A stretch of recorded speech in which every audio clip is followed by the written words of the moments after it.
Негедір уақыт тез өтіп бара жатырған сияқты көрінеді. Сізде де солай ма?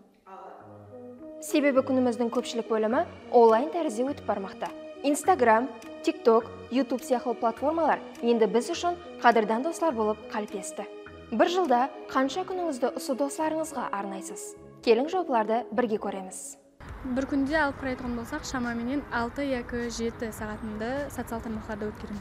Демек 7 сағат деп алатын болсақ, бір жыл дауамында сіз 107 күніңізді сарфлайды екенсіз. Бір күнде общий айтқанда 2-3 сағат болуы мүмкін. Максималь 3 сағатқа, иә? Бірақ социал тармақтарға 3-4 сағат сарфлаймын. Телефон жоқ та енді сол. Телефон жоқ? Гениально. Ярым сағат, асып кетсе 1 сағат. Ярым сағат па?